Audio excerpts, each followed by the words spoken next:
Bismillahirrahmanirrahim. Bismillahirrahmanirrahim. Innalhamdulillahi wassalatu wassalamu ala rasulillah wa ala alihi wa sahbihi wa mawalah. Asyhadu an la ilaha illallah wahdahu la syarikalah wa asyhadu anna sayyidina Muhammadan abduhu wa rasulullah nabiyya ba'da. Assalamualaikum warahmatullahi wabarakatuh.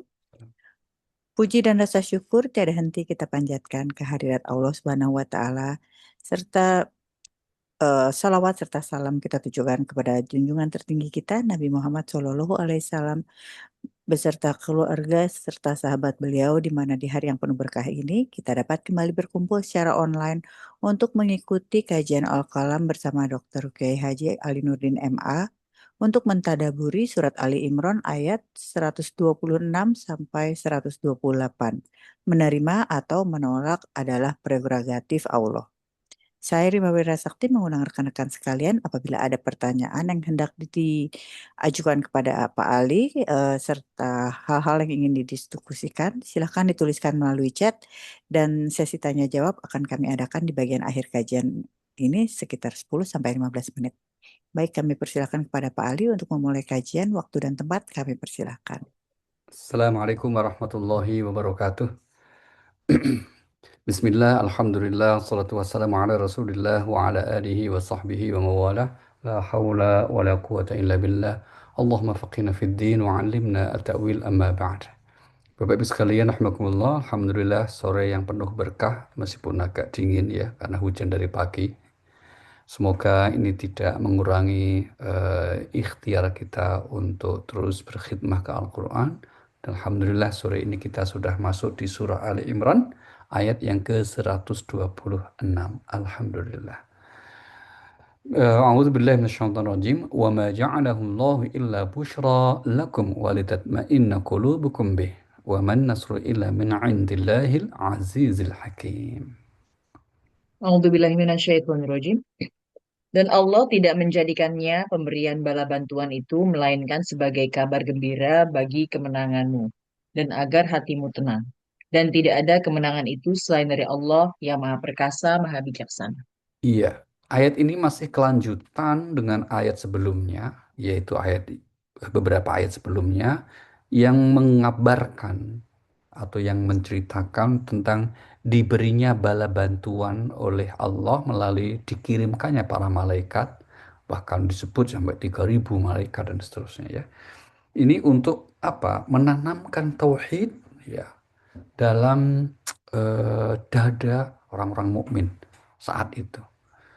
Nah, dalam konteks sekarang kita dapat memahaminya apa? Bahwa eh, kalau kita bersungguh-sungguh dalam menjalani hidup ini dengan ikhtiar, dengan berserah diri, maka pertolongan Allah itu pasti akan hadir. Entah bagaimana caranya. Maka ini poinnya ini. Ya Allah tidak menjadikannya pertolongan itu kecuali sebagai kabar gembira. Maka pesan yang kedua dari ayat ini juga apa? Jangan menuhankan hukum sebab akibat. Meskipun itu memang kita harus percaya. Karena itu sebetulnya juga bagian dari ciptaan Allah, ketetapan Allah, hukum sebab akibat itu. Tapi hati ini tidak boleh bersandar kecuali hanya kepada Allah. Karena hakikatnya yang memberikan keputusan, nah itulah kenapa kita beri judul menolak menerima. Akhir segalanya itu adalah Allah Subhanahu wa Ta'ala. Ya, mari kita lihat misalnya firman Allah di ayat yang lain yang memerintahkan untuk bersikap seperti ini, seperti di surah yang ke-18, surah Al-Kahfi, ayat yang ke-39, di mana Allah Subhanahu wa taala berfirman, "Walaula idz dakhalta jannataka qulta ma Allah la quwwata illa billah.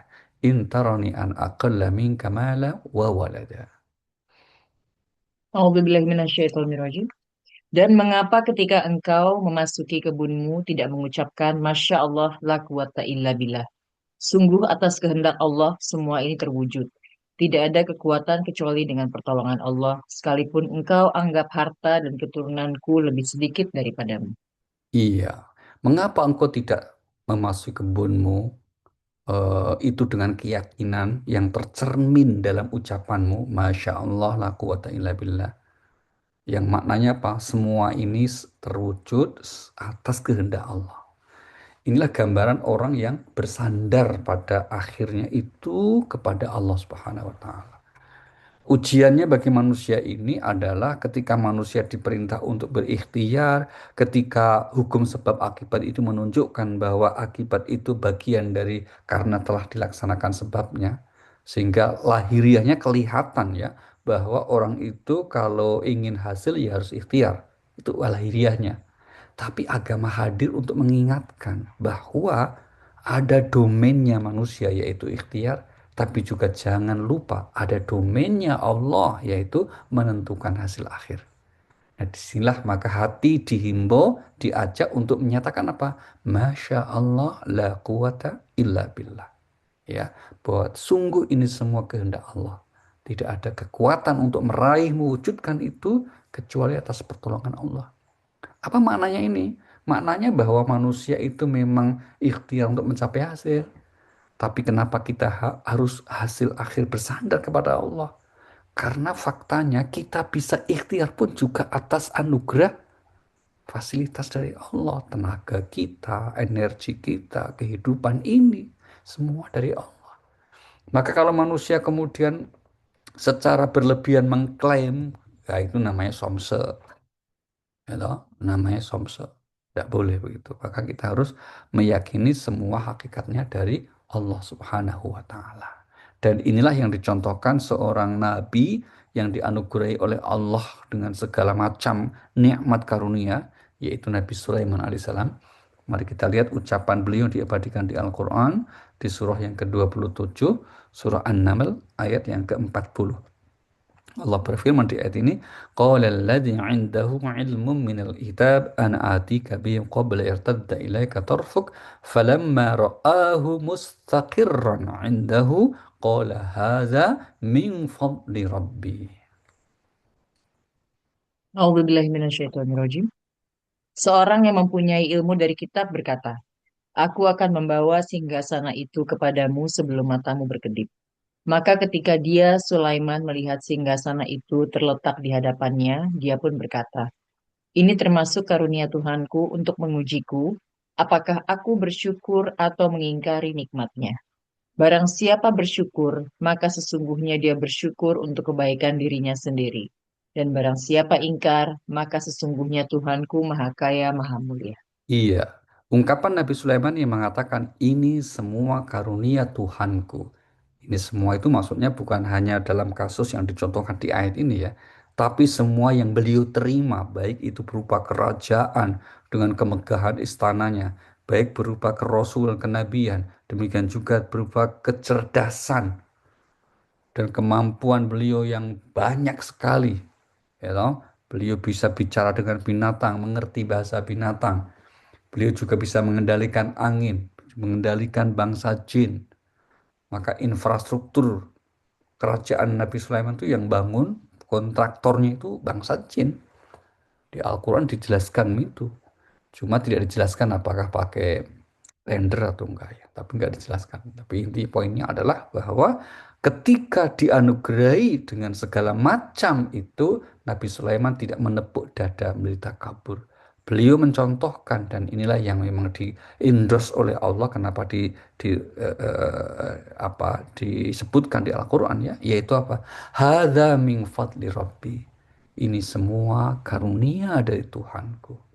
Untuk apa? Menguji aku. Ya, karunia itu punya dimensi ujian. Jadi bukan semata-mata dimensi anugerah, tapi juga berupa dimensi ujian. Uji manusia untuk menguji ketaatan dan menguji keimanannya. Gitu ya. Nah, baik. Ini poin pertama ya Pak Ibu. Dari ayat tadi kita diingatkan tentang pada akhirnya meskipun kita memang harus berikhtiar, hati harus berserah diri kepada hasil akhirnya. Jangan bersandar hasil itu kepada diri kita, kepada usaha kita, apalagi kepada orang lain. Jangan. Kenapa? Karena orang lain pun juga dibebani hal yang sama, yaitu wajib ikhtiar. Yang kedua, orang lain pun seandainya mampu untuk ikhtiar mengikuti seperti yang kita inginkan, tidak ada jaminan itu selamanya atau seterusnya. Karena manusia punya keterbatasan usia, manusia punya dinamika kehidupannya. Yang hari ini mungkin kuat, kita nggak tahu besok tiba-tiba lemah. Besok tiba-tiba sudah kehilangan dan seterusnya. Nah inilah maka ketaatan berserah diri hendaklah hanya ditujukan kepada Allah Subhanahu wa taala. Gitu ya. Oke, kita lanjut. Masih di ayat 126 tadi yang menggambarkan hadirnya para malaikat untuk menolong, untuk memberi bantuan kepada umat Islam dalam perang itu, di antaranya sebagai apa? Kabar gembira menenangkan hati. Dan inilah yang memang selalu diingatkan Allah di Al-Quran ya, agar orang yang beriman itu jangan menghabiskan usia untuk merasa gelisah, cemas. Meskipun kalau toh sekali hadir itu biasa, lumrah namanya, atau fitrahnya begitu, nggak apa-apa. Tapi jangan sampai berprasangka buruk kepada Allah.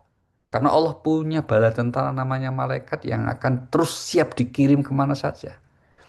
Tugas malaikat itu kan banyak ya. Di antara menolong manusia. Dan malaikat itu digambarkan apa? Ya khafuna rabbahum min fawqihim wa yaf'aluna ma yu'marun. Ini ada di surah 16 ya, surah An-Nahl ayat 49 sampai 50. Dua ayat ini yang menggambarkan bahwa malaikat itu selalu taat, patuh, tunduk, dikirim kemanapun, diutus untuk ngapain saja, selalu taat dengan perintah Allah. Walillahi yasjudu ma fis samawati wa ma fil ard wa ma min dabbatin wa hum la dabbatin wal malaikatu wa hum la yastakbirun. 4950. A'udzubillahiminasyaitonirrajim. Dan segala apa yang ada di langit dan apa yang ada di bumi hanya bersujud kepada Allah, Hmm. yaitu semua makhluk bergerak, bernyawa, dan juga para malaikat, dan mereka malaikat tidak menyombongkan diri. Mereka takut kepada Tuhan yang berkuasa di atas mereka dan melaksanakan apa yang diperintahkan kepada mereka. Ini kalimatnya ya, Pak. Mereka melaksanakan perintah, melaksanakan apa yang diperintahkan kepada mereka. Mereka ini siapa? Para malaikat itu. Oke. Lanjutannya kita lihat bahwa kemenangan itu hanya berasal dari sisi Allah Subhanahu wa taala. Tadi kan disebutnya begitu ya. Wa man nasru illa min indillahil azizil hakim. Penegasan ini untuk sekali lagi menggiring, menyuruh agar manusia berserah diri kepada Allah. Kalau toh harus mohon pertolongan, seperti yang di surah Al-Fatihah itu, iyyaka na'budu wa iyyaka nasta'in. Hanya kepadamu ya Allah kami menyembah, hanya kepadamu kami mohon pertolongan. Ayat ini menggedor kesadaran kita untuk jangan cemas dalam hidup ini. Jangan berlebihan mikirin dunia yang memang oleh Allah takdirnya dibikin berubah begitu. Dinamika kehidupan dunia ini berubah terus. Maka jangan menyandarkan hati kita, kebahagiaan hidup kita pada sesuatu yang dinamikanya terus berubah, yaitu dunia ini. Tapi cukuplah bersandar itu hanya kepada Allah Subhanahu wa taala. Itu. Mari kita lihat misalnya firman Allah di surah 9, surah At-Taubah, ayat terakhir, ayat 129. Di mana Allah berfirman, "Fa in tawallau faqul hasbiyallah la ilaha illahu alaihi tawakkal wa huwa rabbul A'udzubillah. arsyil azim." A'udzubillahiminasyaitonirrajim.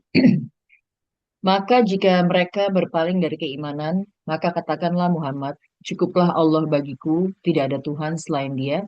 Hanya kepadanya aku bertawakal dan Dia adalah Tuhan yang memiliki arash sehingga sana yang agung. Iya, cukuplah Allah tempat kita untuk bertawakal. Nah, ini sekaligus resep ya Bapak Ibu ya.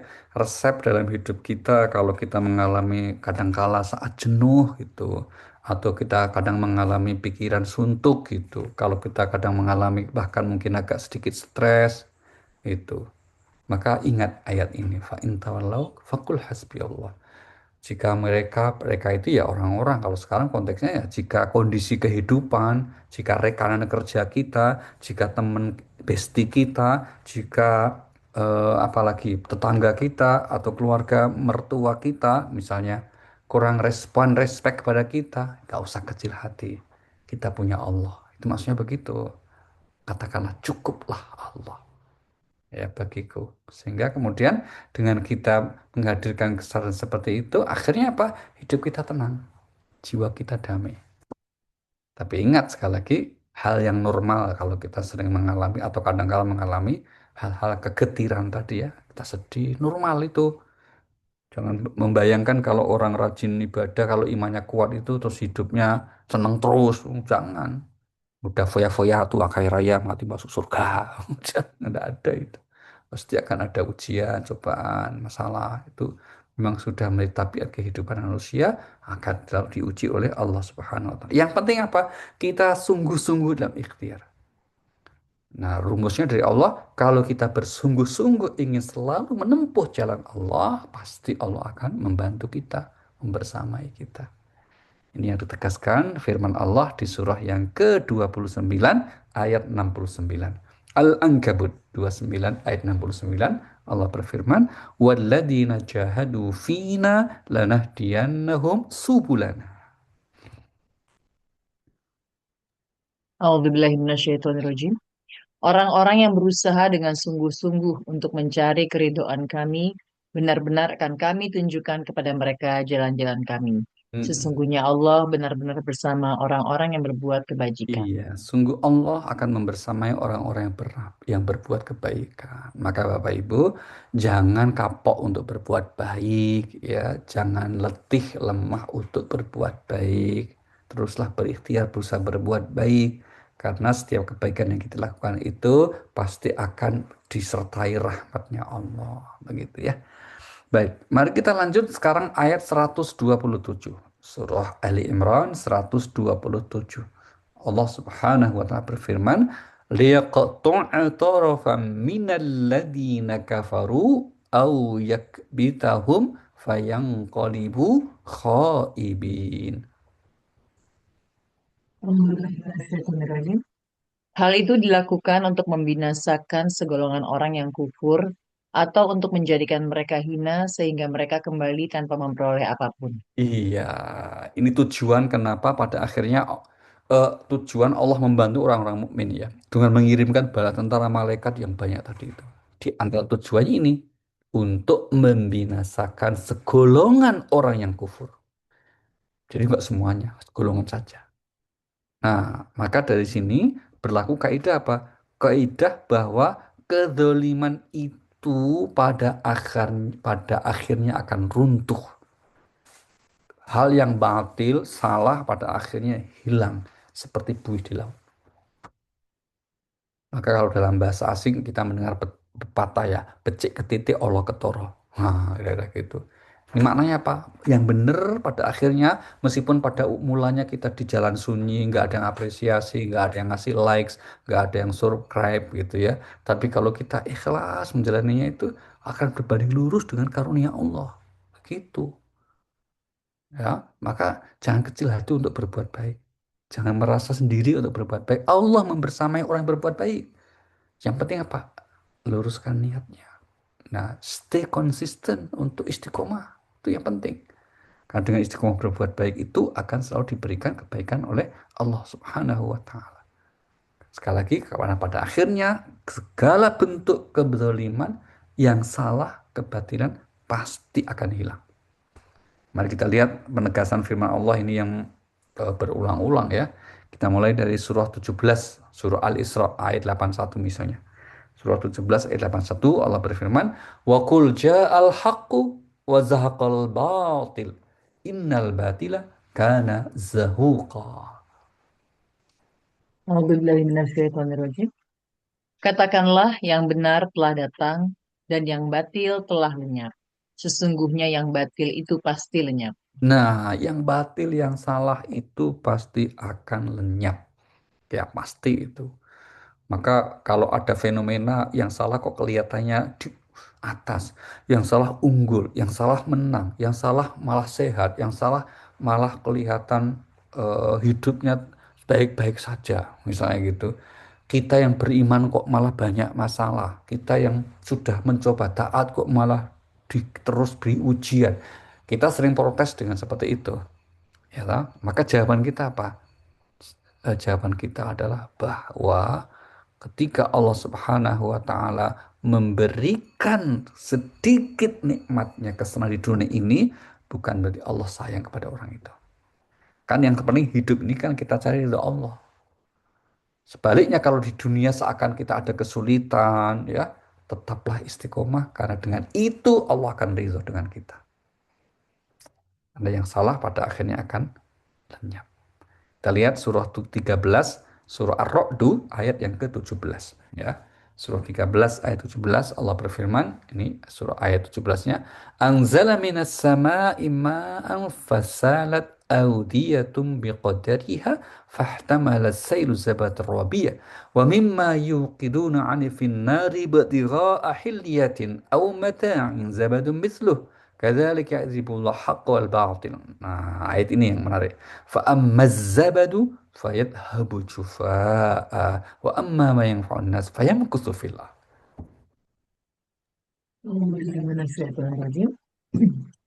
Allah telah menurunkan air hujan dari langit, maka mengalirlah ia air di lembah-lembah menurut ukurannya, maka arus itu membawa buih yang mengambang. Dan dari apa logam yang mereka lebur dalam api untuk membuat perhiasan atau alat-alat, ada pula buihnya seperti buih arus itu. Demikianlah Allah membuat perumpamaan tentang yang benar dan yang batil. Adapun buih akan hilang sebagai sesuatu yang tidak ada gunanya, tetapi yang bermanfaat bagi manusia akan tetap ada di bumi. Demikianlah Allah membuat perumpamaan. Iya, ini kalimatnya ya. Fa ammaz zabadu fayadhabu jufaa'a. Ya, ya itu kemudian apa? Bahwa eh, demikianlah Allah membuat perumpamaan antara hak yang batil di mana buih akan hilang tidak berguna sedangkan yang bermanfaat bagi manusia akan tetap tinggal di bumi. Artinya hal-hal yang buruk apalagi yang salah pada akhirnya akan selesai ya, akan tumbang, akan binasa. Nah, itulah maka tujuan Allah mengirim bantuan menguatkan orang beriman seperti itu ya. Nah, kemudian eh, orang yang pada akhirnya bersandar kepada selain Allah, ya, ini kan gambarnya nggak mungkin berhasil. Kalau toh berhasil itu hanya sebentar dan sesaat saja. Karena pada akhirnya semuanya pasti akan gagal.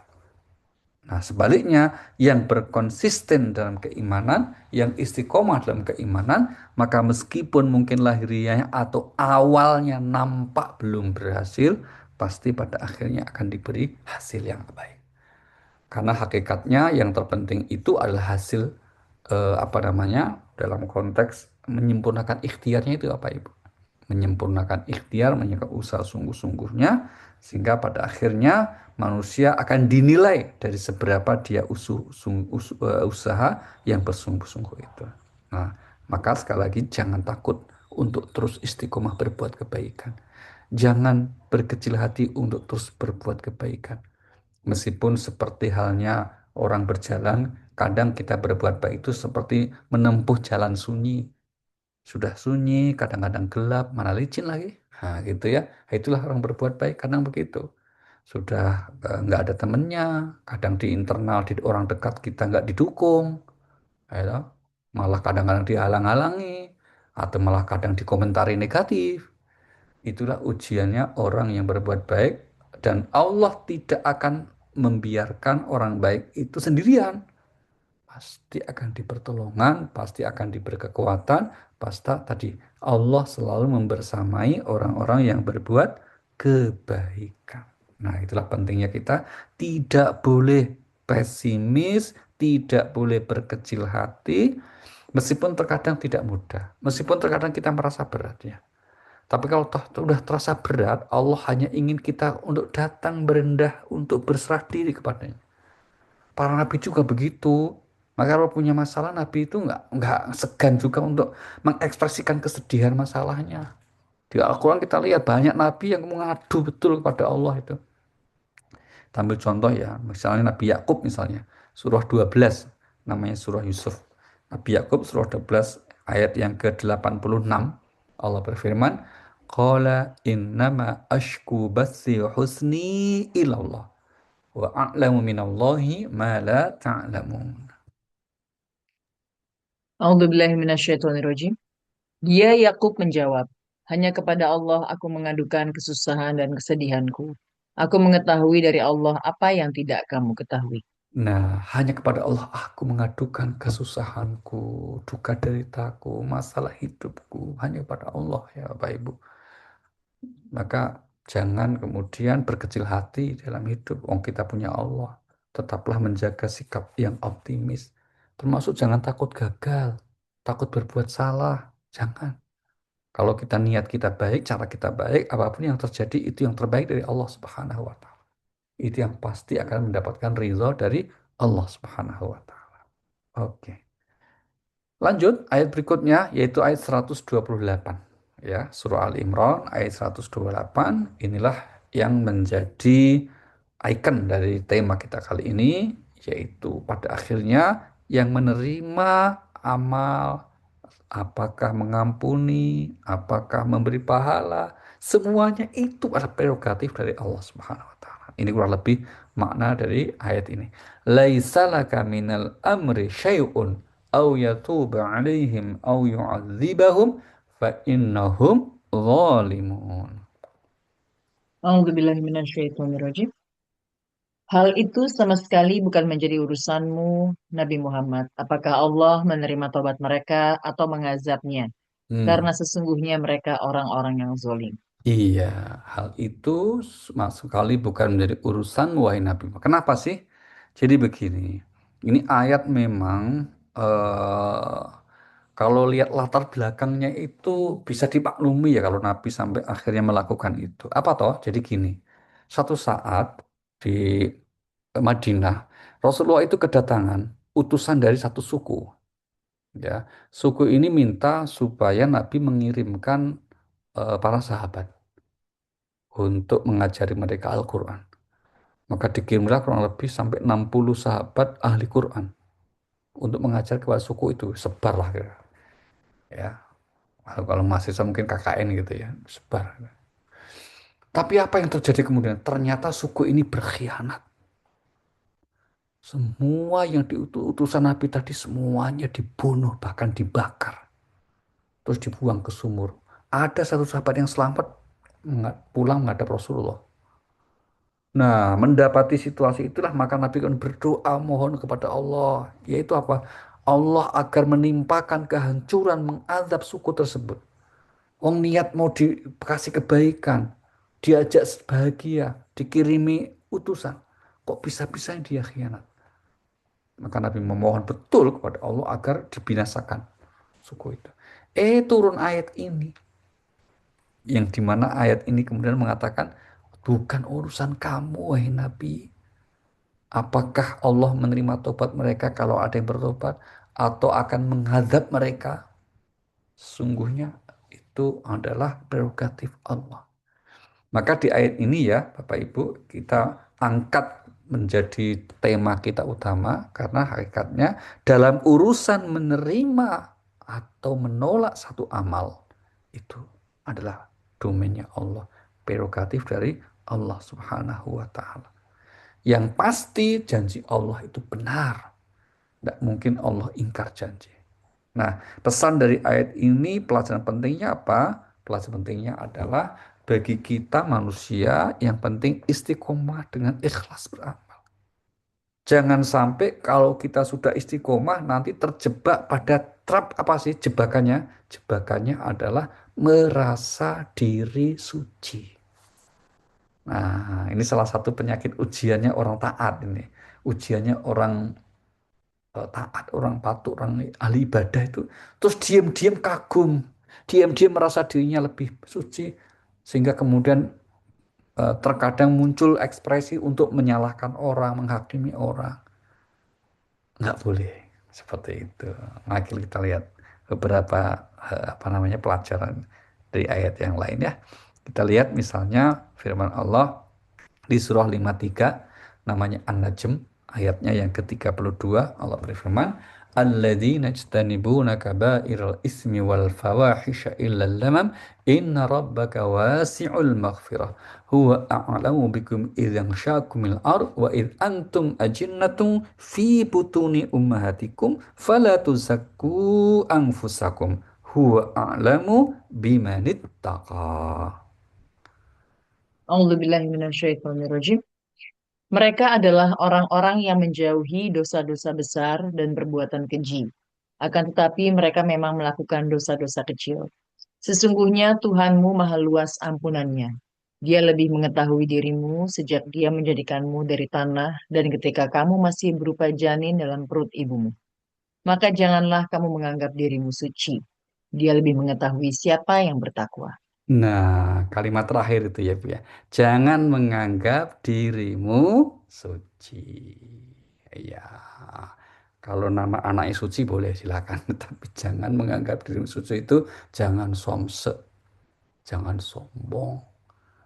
Maka kalau kita diberi kemampuan taat, alhamdulillah. Kita diberi kemampuan beramal, alhamdulillah. Kenapa? Alhamdulillah, karena hakikatnya kemampuan taat pun itu adalah atas petunjuk, atas rahmat dari Allah Subhanahu wa Ta'ala. Oh, terus bagaimana kalau kemudian misalnya mereka memang seperti kasus yang ayat tadi ya, sebab nuzulnya tadi, jahat berkhianat, tetap saja kita pada akhirnya menyerahkan untuk memberikan balasan itu domainnya Allah Subhanahu wa taala. Itu prerogatif dari Allah Subhanahu wa taala. Ya. Nah, bagaimana kalau kemudian ini ada perbedaan? Ya, perbedaan dalam konteks amal, perbedaan pemahaman dalam agama, apalagi yang begini. Itu Allah lebih lagi apa? Tidak perlu bertengkar di dunia. Kembalilah kamu semuanya pada akhirnya kepada Allah Subhanahu wa taala. Mari kita lihat surah 42 ya, surah 42 namanya surah Asy-Syura ayatnya yang ke-15. Allah berfirman, "Falidzalika fad'u wastaqim kama umirta wa la tattabi' ahwa'ahum." A'udzubillahi minasyaitonirrajim. Oleh karena itu, serulah mereka untuk beriman. Tetaplah beriman dan berdakwah sebagaimana diperintahkan kepadamu, Nabi Muhammad, dan janganlah mengikuti keinginan mereka. Katakanlah, aku beriman kepada kitab yang diturunkan Allah dan aku diperintahkan agar berlaku adil di antara kamu. Allah Tuhan kami dan Tuhan kamu, bagi kami perbuatan kami dan bagimu perbuatanmu. Tidak perlu ada pertengkaran di antara kami dan kamu. Allah mengumpulkan kita dan kepadanya lah kita kembali. Nah, ini frase di akhir-akhir ya Bapak Ibu, ini panduan luar biasa sekali ya. Buat kami amal kami, buat kamu amal kamu, tidak ada perlu pertentangan di antara kita, karena Allah akan mengumpulkan kita semuanya dan hanya kepada kita kembali. Kan clear sekali nih ya ayat ini. Memberi panduan gimana seharusnya kita menjalani hidup, terutama menyikapi perbedaan. Menyikapi hal yang terkadang di antara kita bisa menimbulkan gesekan. Maka kita kembalikan semuanya kepada Allah Subhanahu wa Ta'ala. Contohnya misalnya ya kalau kita lihat informasi yang berkembang dan kalender yang resmi ya Pak Ibu ya, ini akan kita tahun ini awal puasa dan lebarannya berbeda. Ya, kelihatannya akan begitu. Ada yang akan mulai puasa nanti tanggal 18 hari Rabu. Jadi 17 malam sudah tarawih tuh. Ada yang akan mulai puasa baru tanggal 19 hari Kamis. Baru Rabu malamnya mulai puasa tarawih ada. Demikian juga konsekuensinya apa? Lebarannya berbeda. Ada yang kemudian lebarannya lebih dulu, tanggal 20-nya Maret. Tapi ada yang kemudian tanggal 21. Nah, ini contoh bagaimana karena pemahaman yang berbeda bisa menimbulkan perbedaan, ini tidak apa-apa. Kenapa tidak apa-apa? Ya karena sudah nggak bisa dihindari. Maka kita cari solusi yang terbaiknya apa? Kita sepakat untuk tetap berbeda. Kita sepakat untuk tidak sepakat. Sepakat untuk tetap berbeda. Jadi ya malah indah hidup ini kalau kita mengarifi bahkan mungkin ya menertawai perbedaan itu nggak ada masalah gitu ya. Jangan sampai kemudian kita berlebihan dalam hal itu. Karena hakikatnya yang akan memberi keputusan akhir hanyalah Allah Subhanahu wa Ta'ala. Mari kita lihat ayat yang lain ya. Allah melarang untuk saling menghakimi itu. Surah yang ke-25, maaf 34 namanya surah Saba ayat 25-26. Allah berfirman, "Qul la tus'aluna amma ajramna wa la nus'alu amma ta'malun. Qul yajma'u bainana rabbuna thumma yaftahu bainana bil haqq wa huwal fattahul alim." A'udzubillahi minasyaitonirrajim. Katakanlah, kamu tidak akan dimintai pertanggungjawaban atas 25. apa. Mohon maaf, Pak. Itu 25, Pak. Iya betul lanjut. Mm, Ya. mm, mm. Katakanlah, kamu tidak akan dimintai pertanggungjawaban atas apa yang kami kerjakan, dan kami tidak akan dimintai pertanggungjawaban atas apa yang kamu kerjakan. Bu Anam ya? Katakanlah, katakanlah, Tuhan kita akan mengumpulkan kita semua, kemudian Dia memberi keputusan antara kita dengan benar. Dan Dia yang Maha Pemberi keputusan, Maha Mengetahui. Iya, ini penting sekali ya. Kalian tidak dimintai tanggung jawab kalau kami salah. Kalau menurut Allah ternyata kami salah, tenang saja. Itu ya kesalahan itu pada akhirnya menjadi tanggung jawab individu. Kami aja. Sebaliknya kalau ternyata benar, ya udah pahalanya untuk situ. Kita semuanya akan dikumpulkan dan di sanalah Allah akan memberi keputusan. Dan keputusan Allah pasti adil. Karena Allah tidak mungkin menzalimi manusia. Nah, gitu ini pentingnya itu. Pada akhirnya kita harus berserah diri. Siapa yang berhak memberi keputusan hanyalah Allah Subhanahu wa taala. Maka di dunia ini yang ada apa? Saling fastabiqul khairat, berlomba-lomba untuk berbuat kebaikan. Nah, ini yang diisyarahkan di surah 5, surah Al-Maidah ayat 48. Ya, surah 45 Al-Maidah ayat 48 Allah berfirman ayat 48-nya, "Wa anzalna ilaikal kitaba bil haqq musaddiqan lima baina yaday minal kitab wa muhaiminan 'alaihi fahkum bainahum bima anzalallah wa la tattabi' ahwa'ahum 'amma ja'aka minal haqq." A'udzubillahi minasyaitonirrajim. Dan kami telah menurunkan kitab Al-Quran kepadamu, Muhammad, dengan Mm-mm. membawa kebenaran, yang membenarkan kitab-kitab yang diturunkan sebelumnya dan menjaganya. Maka putuskanlah perkara mereka menurut apa yang diturunkan Allah, dan janganlah engkau mengikuti keinginan mereka dengan meninggalkan kebenaran yang telah datang kepadamu. Untuk setiap umat di antara kamu, kami berikan aturan dan jalan yang terang. Kalau Allah menghendaki, niscaya kamu dijadikannya satu umat saja. Tetapi Allah hendak menguji kamu terhadap karunia yang telah diberikannya kepadamu. Maka berlomba-lombalah berbuat kebajikan. Hanya kepada Allah kamu semua kembali. Lalu diberitahukannya kepadamu terhadap apa yang dahulu kamu perselisihkan. Nah, ini keren banget ayat ini, Pak. Kalau Allah ingin jadikan manusia seluruh dunia dari dulu sampai akhir itu satu aja bisa, nggak beda-beda. Termasuk pandangannya, pemahamannya, penafsirannya, semua seragam satu bisa itu. Tapi Allah nggak ingin itu. Maka Allah membuat pengandaian kan yang berbeda. Tujuannya apa tahu? Untuk menguji yang pertama itu.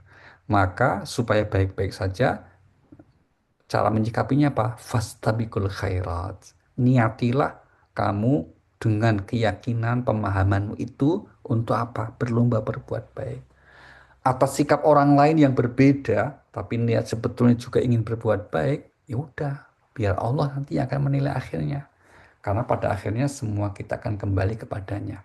Dan di sanalah nanti Allah akan menginformasikan itu. Memberi penilaian akhir atas apa yang ketika di dunia sering diperselisihkan oleh manusia. Ini ayat-ayat yang saya kira memberi peneguhan untuk kita semua ya Bapak Ibu. Peneguhan pentingnya kita bersikap proporsional ketika menyikapi perbedaan, pentingnya kita untuk saling menghormati, pentingnya kita untuk pada akhirnya memahami batas-batas mana yang menjadi domainnya Allah, mana yang menjadi tugas manusia. Dengan bersikap seperti itu, maka beragama akan sangat menenangkan, membahagiakan. Beragama akan menjadi solusi bagi kehidupan. Karena hakikatnya agama adalah pandangan hidup, bukan sekedar ritual. Semoga kita bisa istiqomah. Insya Allah. Oke, demikian. Silakan Mbak Rima untuk melanjutkan di sesi kita berikutnya seperti biasa. Terima kasih.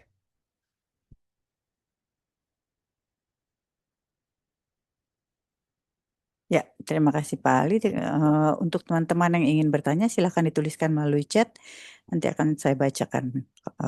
Pak Ali, ini menarik ya Pak. Kan dari tadi Bapak bilang bahwa kalau kalau kita tuh kadang-kadang emang ngerasa nih Pak, ini orang kan kayaknya agak kurang benar gitu ya. Tapi kok kayaknya hidupnya senang-senang aja gitu. Mm-mm. eh Bagaimana cara menghiburnya ya Pak? Maksudnya menghibur Mm. kita sendiri gitu. Mm-mm. Bahwa oh enggak kok kita kan kadang-kadang kalau lagi ini kalau di sekeliling kayaknya orang pada kurang benar, terus kayaknya Mm-mm. mereka baik-baik aja gitu. Iya betul, Takutnya kan kita mengurangi keistiqomahan kita untuk tetap berjalan di betul. jalan yang kita Iya, yakini benar. Nah, itu gimana caranya menghibur diri sendiri ya iya, Pak? baik. Makasih, makasih, makasih atas kejujurannya. Itu emang sering lihat yang gitu-gitu ya, Mbak ya, gitu. Jelas kelihatan berbuat yang nggak bener kok malah sehat, kira-kira gitu loh. Malah nggak ketangkep-ketangkep, kira-kira gitu lah. Gitu. Malah yang baik-baik malah ujiannya berat, kira-kira begitu kan. Ya. Bagaimana cara di antara petunjuk Al-Quran? Mari kita lihat ayatnya ya. Ini baik sekali nih. Surah yang ke-20 namanya Surah Toha ayat 131. Nah, Allah berfirman, "Wala tamuddanna 'ainaika ila ma matta'na bihi azwajan minhum zahratal hayatid dunya linaftinahum fi wa rizqu rabbika khairu wa abqa." A'udzubillahiminasyaitonirrajim. Dan janganlah engkau tujukan pandangan matamu kepada kenikmatan yang telah kami berikan kepada beberapa golongan dari mereka sebagai bunga dari kehidupan dunia agar kami uji mereka dengan kesenangan itu. Hmm. Karunia Tuhanmu lebih baik dan lebih kekal.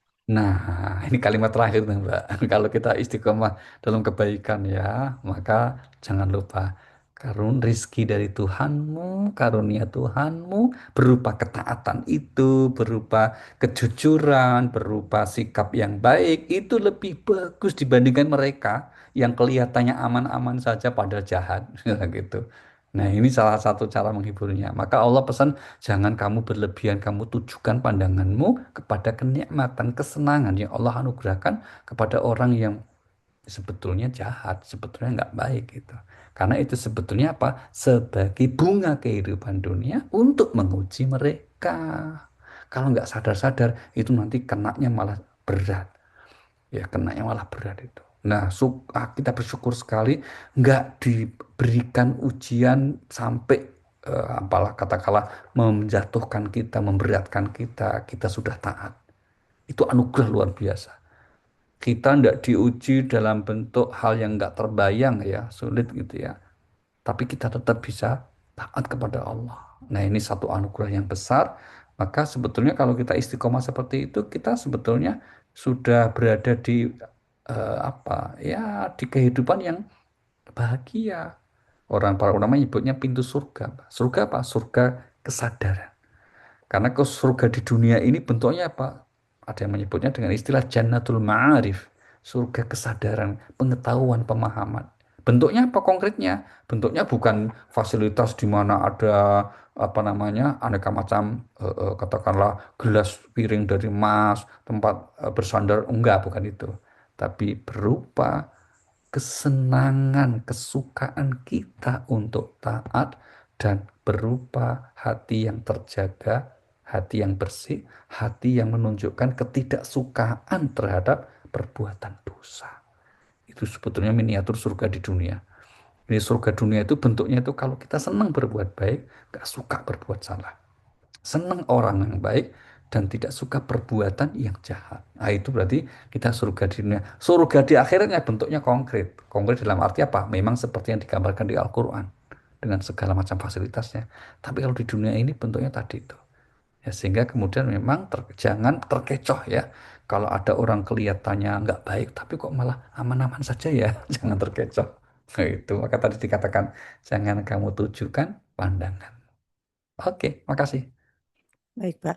Pak, tapi kan saya sering dengar Pak orang ngomong gini nih Pak, kalau ini pokoknya kamu benerin aja sholat kamu, nanti semuanya akan beres. Tapi kan kita beberapa kali melihat kasus di mana orang-orang yang mestinya sholatnya pasti benar, Mm-mm. tapi ternyata Mm-mm. kelakuannya nggak benar-benar amat gitu, Pak. Nah, itu di mana letak kesalahannya ya, Pak? Ya? Iya, itu sebetulnya Mbak ditujukan orang yang sedang bermasalah dan sebab salah satunya karena sholatnya belum beres. Nah, itu. Sehingga kemudian solusinya itu. Tapi kan tidak semua orang itu kondisinya seperti itu. Ya, sehingga kemudian kita tidak bisa menyederhanakan dengan ungkapan begitu. Pokoknya kalau sholatnya beres, hidupmu beres. Nggak bisa. Ya, karena variabel hidup ini kan banyak, Mbak. Ya, nggak hanya satu poin masalah sholat saja. Bahwa sholat itu penting, ya. Tapi itu tidak menjadi satu-satunya variabel untuk hadirnya pertolongan Allah, untuk hadirnya semacam apa ya, kehidupan yang baik, bukan. Karena hakikatnya yang bisa, artinya gini loh, kalau seperti yang Mbak Rina sampaikan, ternyata kok ada orang yang sudah kelihatan rajin sholat, kok hidupnya malah gitu, malah ketangkep, misalnya kira-kira gitu kan. Nah, akhirnya orang punya asumsi, oh berarti bukan apa namanya, ini masalah sholatnya. Nah, jangan sampai gara-gara kesalahan kita dalam mengambil kesimpulan tentang agama, akhirnya orang menyalahkan institusi agamanya, yaitu sholatnya yang disalahkan. Nah, padahal katanya kalau sholatnya beres kan urusannya beres. Ini kok sholatnya beres, dunia nggak beres juga, kira-kira gitu. Nah, maka apa yang di medsos itu seringkali terlalu menyederhanakan, ya, terlalu menyederhanakan masalah, sehingga itu bisa menjadi pemahaman yang menyimpang bahkan keliru. Nauzubillah min dzalik. Oke, itu. Baik, terima kasih Pak Ali. Sudah ada pertanyaan dari Pak Ismail Akbar.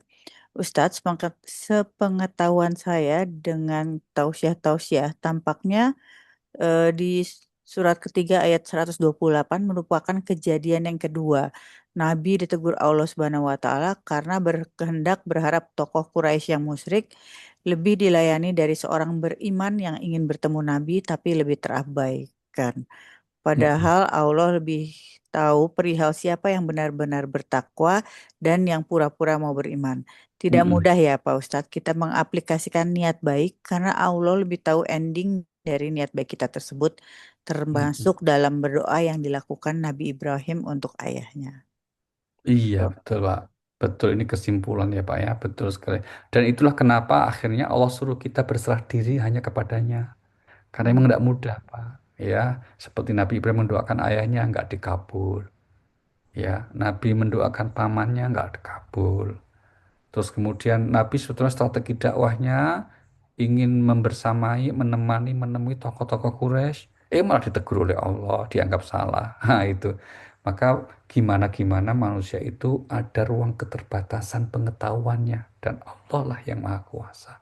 Disitulah mengapa segala fenomena yang hidup ini pada akhirnya sebetulnya tujuan akhirnya agar manusia menyadari yang kuasa Allah dan ilmu Allah meliputi segala sesuatu.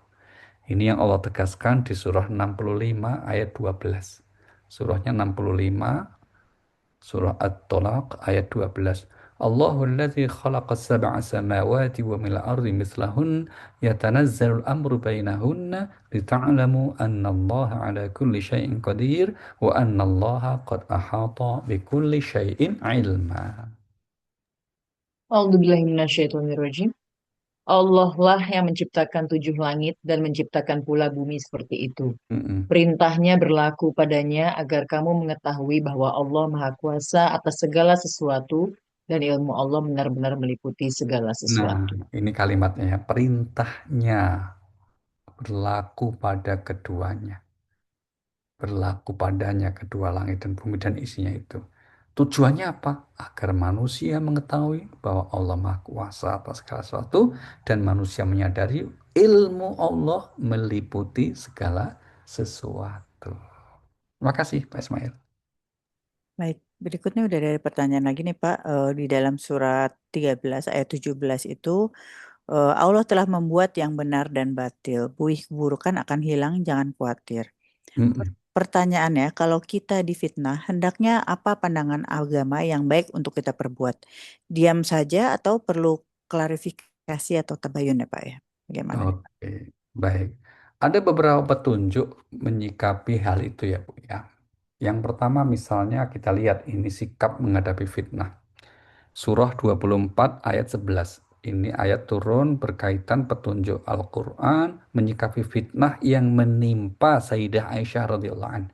Innal ladzina ja'u bil ifki usbatum minkum la tahsabu syarran lakum bal huwa khairul lakum likulli imri'in minhum maktasaba minal itsm walladzi tawalla kibrahu minhum lahu adzabun adzim. A'udzubillahi minasyaitonirrajim. Sesungguhnya orang-orang yang membawa berita bohong itu adalah kelompok di antara kamu juga. Janganlah kamu mengira bahwa peristiwa itu buruk bagimu. Sebaliknya, itu baik bagimu. Setiap orang dari mereka akan mendapat balasan dari dosa yang diperbuatnya. Adapun orang yang mengambil peran besar di antara mereka, dia mendapat azab yang sangat berat. Iya, ayat ini berisi petunjuk bagaimana sikap seharusnya kalau kita jadi korban fitnah. Yang pertama, meyakini adanya hikmah di balik fitnah itu. Yang kedua, tetap berprasangka baik kepada Allah. Dan yang ketiga, atas pelaku fitnah, penebar fitnah, apalagi inisiatornya, pasti akan mendapat hukuman dari Allah Subhanahu wa Ta'ala. Nah, kemudian kelanjutannya adalah, apakah kita boleh berklarifikasi? Bukan boleh, memang sewajarnya. Mari kita lihat firman Allah, surah 7 ayat 199. Surah 7 199 Allah berfirman, "Khudhil afwa wa'mur bil 'urfi wa'rid 'anil jahilin." A'udzubillahi minasyaitonirrajim. Jadilah pemaaf dan suruhlah orang mengerjakan yang ma'ruf, serta jangan pedulikan orang-orang yang bodoh. Iya, pertama maafkan dulu. Yang kedua, ini penting, wa'mur bil ma'ruf, yaitu perintahkan orang yang untuk berbuat baik itu berarti apa? Klarifikasi. Kalau itu berupa fitnah, kita sampaikan klarifikasi.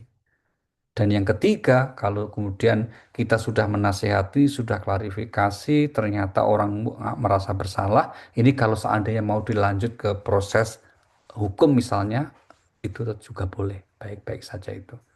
Dan ternyata misalnya memang ini akan memancing kita untuk ke ranah yang lebih rumit, akan lebih menyita energi, maka Allah pesan, jangan hiraukan lagi. Berarti apa? Jauhi. Kalau perlu kita bisa langsung tegas mengatakan LGE, lu gue N. Nah, kalau gitu, itu ya, tidak perlu kemudian kita berhubungan dengan seseorang yang hanya menimbulkan dosa bagi kita. Seseorang yang hanya menimbulkan masalah dalam kehidupan kita. Jauhi. Ini bukan perintah mutus silaturahim, bukan, tapi perintah menjauhi dosa, menjauhi madzharah, keburukan. Terima kasih. Baik, terima kasih Pak Ali.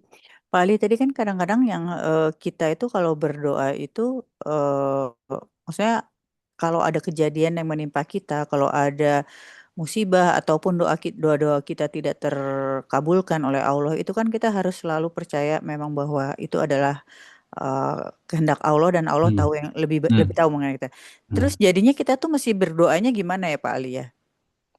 Berdoanya sesuai dengan doa yang diajarkan Allah dan Rasulnya, Pak. Misalnya masalahnya apa nih? Kalau masalahnya tadi contoh yang barusan ya, orang memfitnah kita. Doanya apa? Ya doanya bisa kita diajarkan oleh Nabi misalnya apa? Ya Allah, sekiranya saya memang salah, saya mohon ampun ya Allah. Kan mohon ampun bagus. Tapi sekiranya dia memang fitnah, maka tolong ampuni dia. Ya saya minta keadilan untuk dia. Nah, kira-kira gitu. Atau misalnya kita doa apa, minta apa, katakanlah minta sesuatu, maka tetap kita biasa. Tapi kemudian yang terpenting kita akhirnya di hati tetap berserah diri, hasil akhirnya kepada Allah Subhanahu wa taala. Terus memperjuangkan hajat yang kita nilai baik untuk kemaslahatan agama, akhirat, dunia kita, terus diperjuangkan, nggak apa-apa sambil didoakan. Bahwa mungkin belum eh, terkabulkan menurut perasaan kita, jangan mengendurkan usaha dan doa kita. Nah, teruslah maka ya kalau kemudian misalnya kita tetap ikhtiar, tetap usaha dan terus berdoa, kok belum dikabulkan, ya kita evaluasi lagi. Mungkin ikhtiarnya perlu diperbaiki, perlu diteruskan, dan seterusnya. Gitu, Mbak. Baik, Pak. Baik, tadi adalah pertanyaan terakhir, barangkali bisa ditutup dengan Baik, doa. mari Bapak Ibu kita berdoa bersama ya. Mungkin ada yang sedang sakit, semoga Allah beri kesembuhan. Yang punya kesulitan, Allah beri kemudahan. Yang punya hajat-hajat yang baik, semoga Allah kabulkan. Ala hadhihi al-Fatihah. A'udzubillahi minasyaitonirrajim. Bismillahirrahmanirrahim. Alhamdulillahirabbil alamin. Arrahmanirrahim. Maliki yaumiddin. Iyyaka na'budu wa iyyaka nasta'in. Ihdinas siratal mustaqim. Siratal ladzina an'amta 'alaihim ghairil maghdubi 'alaihim waladdallin. Amin. Terima kasih. Monggo ditutup, Mbak. Dari kami sekian. Assalamualaikum warahmatullahi wabarakatuh. Waalaikumsalam warahmatullahi wabarakatuh. Subhanakallahumma wa bihamdika asyhadu an la ilaha illa anta astaghfiruka wa atubu ilaih. Terima kasih banyak Pak Ali atas ilmu yang tentunya sangat bermanfaat untuk kami. Kajian yang akan datang insya Allah akan kami informasikan waktu dan tanggalnya, masih mentadaburi surat Ali Imran ayat berikutnya. Untuk tahun ini insya Allah kajian Al-Qalam juga akan mengadakan tadarus online yang akan kami umumkan di kajian berikutnya. Baik, terima kasih banyak atas perhatian dan waktunya Bapak Ibu sekalian. Mohon maaf apabila ada kekurangan atau hal-hal yang kurang berkenan. Semoga kita semua senantiasa dalam rahmat, keberkahan, serta ridho Allah Subhanahu wa Ta'ala. Saya Rima Wirasakti, Diana Muhdi, Ratih Wita, dan Nadia Laras undur diri. Wassalamualaikum warahmatullahi wabarakatuh. Terima kasih semuanya.